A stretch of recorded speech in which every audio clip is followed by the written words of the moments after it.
Cinema शौकीन सबका स्वागत करता है। आज हम बात करने वाले हैं स्नाइपर रीलोडेड के बारे में। ये कहानी है ब्रेंडन बेकेट नाम के एक स्नाइपर की, जिसे एक ऐसे घपले के बारे में पता लगता है जिसे सुनने के बाद वो दंग रह जाता है। इसीलिए वो इस सच्चाई को सामने लाने की कोशिश करता है, लेकिन कुछ लोग ऐसे भी हैं जो इसके जान के पीछे पड़ जाते हैं। कहानी की शुरुआत होती है और हम सार्जेंट ब्रेंडन बेकेट को देखते हैं और अभी उसे आर्मी के दफ्तर में बैठाया गया है और जल्दी उसका कोर्ट मार्शल होने वाला है। तभी यहाँ पर हम सार्जेंट एलेन को देखते हैं जो ब्रेंडन से पूछती है कि 4 अगस्त 2010 को तुम कहाँ पे थे। तब वो कहता है कि उस वक्त मैं कोंगो में था और मैं एक बटालियन को ट्रेन कर रहा था, क्योंकि वहाँ के कुछ बागी बहुत ही खतरनाक थे और उसके साथ साथ वहाँ पे कुछ आतंकवादी भी थे। इसलिए उस बटालियन को ट्रेन करना बहुत ही जरूरी था और मैं उन्हें ट्रेन कर रहा था ताकि वो उनका मुकाबला कर सके। और कोंगो आर्मी का हमारे साथ समझौता हुआ था कि मैं उनकी बटालियन को ट्रेन करूंगा और उसके बाद वो बागियों से लड़ेंगे और जैसे ही उनका मिशन खत्म होगा फिर वो अफगानिस्तान हमारे साथ लड़ने जाएंगे। इसीलिए मैं उन्हें ट्रेन कर रहा था। और अब यहाँ से कहानी जाती है फ्लैशबैक में और हम ब्रेंडन को देखते हैं सारे कोंगो आर्मियों को ट्रेन करता हुआ। तभी उसके पास आता है कर्नल नेल्सन और बताता है कि तुम्हें कर्नल जेगर बुला रहे हैं। तब ब्रेंडन भी निकल जाता है नेल्सन के साथ और ये लोग पहुंचते हैं जेगर के ऑफिस में। तब जेगर बताता है कि हमें एक मिशन पे जाना है, उसके लिए हमें 10 लोगों की जरूरत है और मैं चाहता हूँ कि तुम दोनों मेरे साथ चलो। तब इस बात को सुनने के बाद ये दोनों परेशान हो जाते हैं और ये समझ नहीं पाते हैं कि क्या हो रहा है, क्योंकि ऊपर से इनके पास कोई भी आदेश नहीं था और ना ही इन्हें पहले कुछ ऐसा बताया गया था। इन्हें बस इतना मालूम था कि कोंगो में इन्हें एक बटालियन को ट्रेन करना है, लेकिन जेगर कहता है कि हमें गवर्नमेंट से आदेश आया हुआ है और अब तुम लोगों को एक जगह पे जाना है, एक प्लांट के पास, और वहाँ से कुछ वर्कर्स और उनके मुखिया को बचा करके लाना है। तब इन बातों को सुनने के बाद ब्रेंडन भी मान जाता है और वो अपनी टीम के साथ निकल जाता है। लेकिन जैसे ही ये लोग आगे पहुँचते हैं इन्हें पता लगता है कि यहाँ पे हर तरफ बागी फैले हुए हैं और वो किसी को भी मौत के घाट उतार देते हैं और खास करके सिपाहियों को। इसीलिए सिपाहियों को चौकन्ना रहना चाहिए। लेकिन जैसे जैसे ये लोग जंगल की तरफ आगे बढ़ते हैं ब्रेंडन यहाँ पे बहुत सारे शिकारियों को देखता है और इसी में एक यूरोपियन शिकारी है जिसका नाम है चैंडलर और उसके बारे में सबको ही जानता है कि वो कितना खतरनाक है। इसीलिए ब्रेंडन पूछता है कि जब यहाँ पे हर तरफ बागी फैले हुए हैं और सबकी जान खतरे में है, फिर भी ये शिकारी जंगल के अंदर कैसे जा रहे हैं। तब गोबा उसे बताता है कि ये शिकारी बहुत सारे पैसे देते हैं और इससे कोंगो की इकोनॉमी में बहुत ही ज्यादा मदद होती है, इसीलिए हम चाह के भी इन्हें नहीं रोक सकते। और ब्रेंडन भी इन चीजों को समझ जाता है, इसीलिए लोग आगे बढ़ने लगते हैं और जल्दी ही पहुंच जाते हैं अपने टारगेट लोकेशन पे। तब वो एक घर के अंदर जाते हैं और यहाँ पर हम देखते हैं जीन वैन ब्रंट को और ये लोग इसी आदमी को यहाँ से निकालने के लिए आए हुए हैं। फिर सारे के सारे सिपाही उसे समझाने लगते हैं, लेकिन ब्रंट कहता है कि मैं तुम लोगों के साथ नहीं जाऊंगा और मैं किसी भी बागी से नहीं डरता, कोई भी मेरा कुछ नहीं बिगाड़ सकता और मैं हमेशा के लिए इस घर में रहना चाहता हूँ, क्योंकि इस घर को मेरे पिता ने बनाया था, इसीलिए मैं तुम्हारे साथ नहीं जाऊंगा। तब सारे के सारे सिपाही उसे समझाने लगते हैं और कहते हैं कि ऊपर से आदेश आया है, अगर आप नहीं चलेंगे तब कहीं हमें आपको जबरदस्ती लेकर के चलना पड़ेगा। तब इन बातों को सुनने के बाद ब्रंट भी मान जाता है और वो घर से बाहर आ जाता है और वो आगे आ ही रहा होता है। तभी ब्रेंडन को आभास होता है कि यहाँ पे एक स्नाइपर है और वो अभी ब्रंट पर निशाना लगा रहा है। इसीलिए वो जल्दी से जाता है ब्रंट के पास और उसे नीचे झुका देता है और स्नाइपर का निशाना चूक जाता है और इस बात की पुष्टि हो जाती है कि यहाँ पे एक स्नाइपर है जो ब्रंट को मारना चाहता है। इसीलिए अब ब्रंट यहाँ से भागने लगता है और उसके पीछे सारे सिपाही होते हैं। इसीलिए जाकर ये लोग एक कंटेनर के अंदर छुप जाते हैं और अब अंदर ब्रंट और सारे के सारे सिपाही हैं। लेकिन ब्रंट जैसे ही एक होल के पास आता है वह स्नाइपर उसे उड़ा देता है और उसके साथ साथ वो 2 सिपाहियों को भी उड़ा देता है और इस चीज को देखने के बाद ये लोग चौंक जाते हैं और अब अंदर सिर्फ नेल्सन और ब्रेंडन बचे हुए हैं। तभी इन लोगों को पता लगता है कि ये कंटेनर अमेरिकी सरकार का है जिसमें हथियार आया करता था। इसलिए वो समझ जाते हैं कि अमेरिका सरकार का हथियार कोई कोंगो को बेच रहा है। इसलिए इन्हें समझ में आने लगता है कि यहाँ पे कोई बड़ी साजिश चल रही है। फिर वो योजना बनाने लगते हैं कि वो यहाँ से कैसे भागेंगे। तभी उन्हें बहुत सारे पेड़ पौधे नजर आते हैं। तभी कहते हैं कि हमें उनके पीछे से भागना पड़ेगा। इसीलिए लोग एक एक करके भागने लगते हैं और वह स्नाइपर इन पर लगातार गोलियां चला रहा होता है। तभी एक गोली आकर के ब्रेंडन के कंधे पे लग जाती है और वो एक ट्रैप होल के अंदर गिर जाता है और देखते ही देखते बेहोश हो जाता है। लेकिन जैसे ही ब्रेंडन की आंख खुलती है वो अपने सामने उसी शिकारी को पाता है, यानी चैंडलर को, जो अब उसका उपचार कर रहा है। तब ब्रेंडन उसे कहता है कि मुझे प्लांट के पास वापस जाना है क्योंकि मेरे सारे के सारे साथी वहीं पे हैं। इसीलिए अब चैंडलर ब्रेंडन को लेकर के वहाँ पे जाता है। तब इन्हें पता लगता है कि इसके सारे के सारे साथियों को मार दिया गया है। इसलिए ब्रेंडन दुखी हो जाता है। लेकिन अब ये दोनों घर के अंदर जाते हैं ताकि इन्हें कुछ सबूत मिल सके जिससे इन्हें पता लगे कि आखिर ब्रंट को क्यों मारा गया है। तभी इनके सामने एक लड़की आ जाती है और वो इन पे बंदूक तान देती है और हमें पता लगता है कि इस लड़की का नाम है केली और ये ब्रंट की बेटी है। और अभी ये बहुत ही ज्यादा गुस्से में है। जब सिपाही यहाँ पे आए थे तब ब्रंट ने अपनी बेटी को छुपा दिया था, लेकिन अब केली कहती है कि मैं तुम दोनों को जिंदा नहीं छोड़ूंगी क्योंकि तुम लोगों की वजह से मेरे पिता की मौत हुई है। तब चैंडलर उसे समझाने लगता है और कहता है कि हम तुम्हारे दुश्मन नहीं है और मैं तुम्हारे पिता का दोस्त हूँ। तब इन सारी बातों को सुनने के बाद केली शांत हो जाती है। तब ब्रेंडन कहता है कि वो केली को कैंप पे लेकर के जाएगा क्योंकि वहीं पर वो सुरक्षित रह पाएगी। इसीलिए लोग जाने लगते हैं। तभी रास्ते में चैंडलर देखता है कि यहाँ के मासूम बच्चों को बागी किडनैप कर रहे हैं ताकि वो उनसे काम करवा सके। इसीलिए इन सारी चीजों को देखने के बाद अब चैंडलर गुस्सा होने लगता है। तभी वो बागी इन्हें देख लेते हैं, इसीलिए वो अंधाधुन इन पे गोलियां चलाने लगते हैं और ये लोग यहाँ से भाग रहे होते हैं और ज्यादातर बागी भाग जाते हैं। लेकिन अब चैंडलर और ब्रेंडन दोनों बागियों को मारने लगते हैं और जल्दी ही वो बहुत सारे बागियों को मार गिराते हैं और कुछ बच्चों को बचा लेते हैं। लेकिन चैंडलर जानता है कि वो लोग बहुत सारे बच्चों को ले गए हैं, इसलिए वो ब्रेंडन को कहता है कि मैं बागियों के पीछे जा रहा हूँ और मैं उन सारे के सारे बच्चों को बचा करके लाऊंगा, तुम अपने रास्ते पे जा सकते हो। तब ब्रेंडन कहता है कि वो केली को लेकर के कैंप पे जा रहा है, इसलिए दोनों अपने अपने रास्ते निकल जाते हैं। लेकिन ब्रेंडन जैसे जैसे आगे बढ़ता है उसका खून जरूरत से ज्यादा बहने लगता है, इसीलिए उसकी तबीयत बहुत ही ज्यादा खराब हो जाती है और उसे लगता है कि वो कभी भी बेहोश हो जाएगा। लेकिन फिर भी वो आगे बढ़ते रहता है। लेकिन एक वक्त ऐसा आता है जब वो बेहोश होकर के नीचे गिर जाता है। तभी यहाँ पे कॉन्गो के सिपाही आ जाते हैं और वो ब्रेंडन को लेकर के जाते हैं हॉस्पिटल। लेकिन अब जैसे ही ब्रेंडन को होश आता है वो अपने सामने एक बेहतरीन स्नाइपर को पाता है जिसका नाम है रिचर्ड मिलर। और अब मिलर यहाँ पे बताता है कि ब्रेंडन के पिता ने ही उसे ट्रेन किया था और उनकी वजह से ही मिलर इतना बेहतरीन स्नाइपर बना है। लेकिन अब ब्रेंडन बहुत ही ज्यादा गुस्से में है, इसीलिए वो मिलर को कहता है कि मैं उस स्नाइपर को मार दूंगा क्योंकि उसने मेरे सारे के सारे साथियों को मार दिया। तब मिलर कहता है कि एक स्नाइपर को मारने के लिए पहले तुम्हें तालीम लेनी पड़ेगी और तुम्हें जानना पड़ेगा कि एक स्नाइपर कैसे सोचता है और वो कैसे लोगों का शिकार करता है। इसीलिए अब मिलर सारी की सारी चीजें सिखाने को तैयार हो जाता है। तभी ब्रेंडन पहुंचता है कर्नल जेगर और एलेन के पास और वो उन्हें पूरी की पूरी बात बताता है। लेकिन जेगर कोई भी इन्वेस्टिगेशन नहीं करना चाहता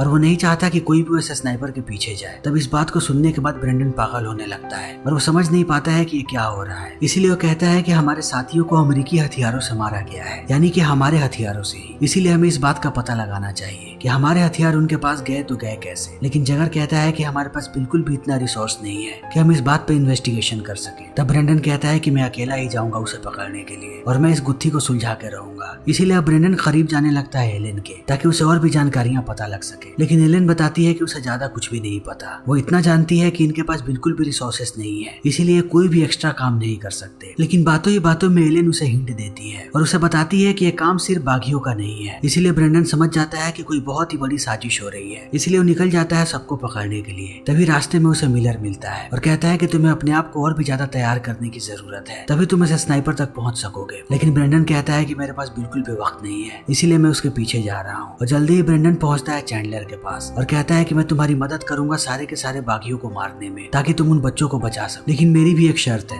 कि जैसे ही मैं बच्चों को रिहा करवा दूंगा तुम मेरी मदद करोगे उस आदमी को पकड़ने में जिसने मेरे साथियों को मारा। और चैंडलर भी इस काम के लिए मान जाता है, इसीलिए लोग आगे बढ़ने लगते हैं और जल्दी ही पहुंचते हैं कैंप के पास। और ये पूरा का पूरा कैंप बागियों का है और इन्हें यहाँ पे सारे के सारे बच्चे नजर आ जाते हैं जिन्हें जल्दी ही अब दूसरे कैंप पे लेकर के जाया जाएगा और उन्हें भी बागी बना दिया जाएगा और कुछ बच्चों को यहाँ पे ये लोग मार भी देंगे। तभी यहाँ पे एक ट्रक आता है और ये सारे लोग ट्रक से हथियार उतारने लगते हैं और ब्रेंडन देखता है कि ये सारे के सारे हथियार अमेरिकी हैं। लेकिन अब चैंडलर कहता है कि मैं आगे जा रहा हूँ बच्चों को बचाने के लिए, तुम मुझे यहीं से कवर दो। और ब्रेंडन उसे कवर करने लगता है। तभी वो देखता है कि एक बागी एक बच्चे को मारने वाला है, लेकिन वो जैसे ही उसे मारता उससे पहले ब्रेंडन उसे उड़ा देता है। इसीलिए अब यहाँ पे अफरा तफरी का माहौल हो जाता है और हर जगह गोलियां चलने लगती हैं। लेकिन ब्रेंडन अब एक एक को चुन चुन के मारता है, वो जिस पे भी एक गोली चलाता है उसका काम वहीं पे तमाम हो जाता है और चैंडलर भी लोगों को मारने लगता है। तभी हम चैंडलर के पीछे एक बागी को देखते हैं जो चैंडलर को मारने वाला है और ब्रेंडन उसे नहीं मार पाता है। तभी अचानक एक स्नाइपर उस पर गोली चला देता है और ये लोग समझ नहीं पाते हैं कि ये कौन है। तभी हम लोग यहाँ पे मिलर को देखते हैं और मिलर इन्हें बताता है कि मुझे पता है कि वह स्नाइपर कितना खतरनाक है, इसीलिए मैं तुम लोगों को अकेला नहीं छोड़ सकता था। उस स्नाइपर का नाम है मार्शियालो और वो यूएस मरीन का हिस्सा था और मैंने उसे ट्रेन किया था, इसीलिए मुझे पता है कि वो कितना खतरनाक स्नाइपर है। तब इस बात को सुनने के बाद यहाँ पे ब्रेंडन चौंक जाता है और कहता है कि मुझे लग रहा था कि ये कोई कॉन्गो का आतंकवादी है, लेकिन हमारे देश का सिपाही ही हमारा दुश्मन कैसे हो सकता है। तब मिलर कहता है कि उसे जरूर किसी ने ऊपर से आदेश दिया होगा। ब्रंट कुछ न कुछ तो जानता था, इसीलिए उन लोगों ने ब्रंट को मरवा दिया और शायद ये हथियारों के बारे में है। शायद ब्रंट जानता था कि सारे अमेरिकी हथियारों को कौन कॉन्गो में बेच रहा है, इसीलिए उन लोगों ने उसे अपने रास्ते से हटवा दिया। तब इन बातों को सुनने के बाद अब ब्रेंडन को शक होने लगता है मिलर पे, इसीलिए वो कहता है कि आखिर तुम मेरी मदद क्यों कर रहे हो। तब मिलर कहता है कि मैं आज जो कुछ भी हूँ सिर्फ तुम्हारे पिता की वजह से हूँ, इसीलिए जब मुझे पता लगा कि तुम परेशानी में हो तब मैं तुम्हारी मदद के लिए आ गया और ये मेरा तरीका है शुक्रिया अदा करने का और इस काम को करने के बाद मैं तुम्हारे पिता के एहसानों को चुका पाऊंगा। इसीलिए अब ब्रेंडन भी चुप हो जाता है और वो एलेन को कॉल करता है और कहता है कि मुझे पता लग गया है कि हमारे साथियों को किसने मारा था, इसीलिए मुझे पिकअप करने के लिए किसी को भेजो। और इतना कहने के बाद वो अपना एड्रेस बताता है और ब्रेंडन ने ऐसा जानबूझ के किया है और उसने जानबूझ के अपना एड्रेस बताया है क्योंकि अगर वो स्नाइपर यहाँ पे आया तब इस बात की पुष्टि हो जाएगी कि इनके ही ग्रुप का कोई मिला हुआ है, यानी कि यूएन का। तभी हम एलेन को देखते हैं जो जाती है कर्नल जैगर के पास और उसे पूरी बात बताती है और कहती है कि हमें जल्दी से जल्दी टीम को भेजना चाहिए, लेकिन जैगर कहता है कि हम ऐसा नहीं कर सकते, हमारे हाथ बंधे हुए हैं। तब एलेन कहती है कि अगर तुम किसी को नहीं भेजोगे तब मैं अकेली जाऊंगी उनके पास उन्हें वापस लाने के लिए। तब इस बात को सुनने के बाद जैगर चुप हो जाता है और वो 4 कोंगो सिपाहियों को कहता है कि इसके साथ जाओ और अब सारे लोग यहाँ से निकलने लगते हैं। तभी यहाँ पे हम मार्शियालो को देखते हैं और वो भी उस जगह पे जा रहा है और वही स्नाइपर है जिसने उन सारे लोगों को मारा था। तभी हम चैंडलर को देखते हैं जो सारे के सारे बच्चों को उनके घर भेज रहा होता है। तभी मिलर आता है ब्रेंडन के पास और वो उसे एक बंदूक देता है और कहता है कि ये बंदूक तुम्हारे पिता ने मुझे दी थी, इसीलिए अब मैं तुम्हें दे रहा हूँ और मैं चाहता हूँ कि तुम इसी बंदूक से मार्शियालो को मारो। और ब्रेंडन कहता है कि वो जरूर ऐसा करेगा। तभी यहाँ पे एलेन पहुंच जाती है और ब्रेंडन उसके पास जाता है और उसे छुपने के लिए कहता है और बताता है कि तुम जिनके साथ आई हो वही शायद हमें मारना चाहते हैं। और ऐसा ही होता है, जिन सिपाहियों को ब्रेंडन ने ट्रेन किया था अब वही सिपाही उस पर हमला कर रहे हैं, लेकिन ये सब भी बिल्कुल तैयार है और खास करके मिलर जो दूर से अपनी बंदूक को लेकर के बैठा हुआ है और अब वो अपना अचूक निशाना दिखाता है यहाँ पे और वो एक एक करके सबको मारने लगता है और ब्रेंडन भी एक एक करके सबका खात्मा करने लगता है। और अब देखते ही देखते ये लोग ज्यादातर कोंगो सिपाहियों को मार देते हैं और इस चीज को देखने के बाद मिलर खुश हो जाता है और वो भूल जाता है कि वो स्नाइपर अभी भी यहाँ पे है और मिलर खड़ा हो जाता है। तभी वो स्नाइपर गोली चला देता है मिलर और मिलर बेहोश होकर नीचे गिर जाता है। तब तक ब्रेंडन पकड़ लेता है गोबो को, यानी कि कोंगो सिपाहियों के मुखिया को, और उसे टॉर्चर करने लगता है और उससे पूछता है कि बताओ ये सब कौन कर रहा है। तब गोबो बताता है कि ये सब कुछ कर्नल जैगर कर रहा है और ब्रंट की मदद से वो सारे के सारे अमेरिकी हथियारों को बेच रहा था। फिर एक वक्त ऐसा आया जब जैगर को लगने लगा कि ब्रंट सारी की सारी सच्चाई उगल देगा, इसीलिए उसने ब्रंट को मरवाने की कोशिश की और उसने तुम्हें चारा बना करके भेजा और वो लोग तुम्हें भी मार गिराना चाहते थे। और अभी गोबो और कुछ बोलता उससे पहले वह स्नाइपर गोबो को भी मार देता है ताकि सबूत खत्म हो जाए और जैगर के खिलाफ कोई भी गवाही ना दे सके। लेकिन अब ब्रेंडन को पता लग जाता है कि वह स्नाइपर कहाँ पे है, इसीलिए अब ब्रेंडन निशाना लगाता है और उसका निशाना भी बेहतरीन होता है। इसीलिए अब ब्रेंडन की गोली जाकर के लगती है उस स्नाइपर के बंदूक के स्कोप पे और उसका कांच टूट जाता है और उसके टुकड़े चले जाते हैं अब स्नाइपर के चेहरे पे, जिससे उसका पूरा का पूरा चेहरा घायल हो जाता है। लेकिन मार्शियालो अभी भी जिंदा है, इसीलिए अब ये दोनों एक दूसरे को मारने की जद्दोजहद में लग जाते हैं और दोनों ने एक दूसरे पे निशाना लगा रखा है, लेकिन कोई भी टच से मस नहीं होता। और देखते ही देखते रात हो जाती है और दोनों घात लगा करके बैठे होते हैं एक दूसरे को मारने के लिए। तब यहाँ पे ब्रेंडन अपना दिमाग लगाता है और वो एक गैस टैंक के पास से भागता है ताकि मार्शियालो उस पर गोली चलाए और मार्शियालो ऐसा ही करता है। लेकिन वो जैसे ही ब्रेंडन पे गोली चलाता है यहाँ पे एक बड़ा सा ब्लास्ट होता है जिससे वो डिस्ट्रैक्ट हो जाता है और ब्रेंडन को वक्त मिल जाता है कि वो मार्शियालो के पास पहुंच जाए। और जब तक मार्शियालो होश में आता है तब तक ब्रेंडन उसके पीछे आ चुका है, इसीलिए अब ब्रेंडन अपने पिता की बंदूक निकालता है और यहीं पे मार्शियालो का काम तमाम कर देता है। और कहानी चली आती है वर्तमान समय में और हम उसी दफ्तर को देखते हैं जहाँ पे ब्रेंडन के कोर्ट मार्शल का प्रोसेस चल रहा है। इसीलिए अब सिपाही पूछते हैं कि क्या तुम्हारे पास पुख्ता सबूत है कि ये सब कुछ जागर ने किया है। तब ब्रेंडन कहता है कि नहीं। तब ये लोग कहते हैं कि तब तुम्हारा ऐसा ही प्रोसेस चलता रहेगा कोर्ट मार्शल का और हमें डर है कि कहीं तुम्हारा जल्दी ही कोर्ट मार्शल ना हो जाए। और हमें भी जैगर पे शक है, लेकिन वो एक मास्टरमाइंड है, उसने अपने पीछे कोई भी सबूत नहीं छोड़ा होगा, इसीलिए उसे पकड़ना बहुत मुश्किल है। लेकिन अब बातों ही बातों में ये लोग इशारा दे देते हैं ब्रेंडन को कि कानूनी तौर पे वो कुछ नहीं कर सकते, लेकिन ब्रेंडन जो चाहे वो कर सकता है। इसीलिए ब्रेंडन रात में पहुंचता है जैगर के घर पे और उस पर बंदूक तान देता है और उसे एक फोटो दिखाता है और इस फोटो में जैगर के साथ साथ ब्रंट भी है। और अब जैगर को लगता है कि ब्रेंडन उसे कभी भी मार देगा, इसीलिए वो पूरी की पूरी सच्चाई बकने लगता है और कहता है कि मैं ब्रंट की मदद से सारे के सारे हथियारों को बेचता था बागियों को। और वो एक एक करके सारे के सारे सच्चाइयों को कबूल करने लगता है क्योंकि उसे लगता है कि अब वो मरने वाला है। तभी पास के कमरे से एलेन आती है अपनी टीम के साथ और हमें पता लगता है कि इन सब ने इस पे स्टिंग ऑपरेशन किया था और अब उनके पास पुख्ता सबूत हो चुका है जैगर के खिलाफ। इसीलिए वो लोग जैगर को गिरफ्तार करके यहाँ से लेकर के जाने लगते हैं और ब्रेंडन भी बाहर आता है। तभी वो अपने सामने कमांडर को पाता है और अब कमांडर उसे बताते हैं कि तुम्हारी नौकरी तुम्हें वापस दी जा रही है और अब तुम्हारे खिलाफ कोई भी कार्यवाही नहीं होगी। तभी यहाँ पे मिलर आता है और हमें पता लगता है कि वो बिल्कुल ठीक है। तब कमांडर बताते हैं कि अब से तुम मिलर के साथ काम करोगे और जल्दी ही तुम्हें अगले मिशन पे भेजा जाएगा। और अब इसी के साथ ये फिल्म यहीं पे खत्म हो जाती है। तो दोस्तों हमारी आज की वीडियो यहीं पे खत्म होती है। अगर आपको हमारी ये वीडियो पसंद आई हो तो इसे लाइक करें, शेयर करें और चैनल को सब्सक्राइब करें। Thank you.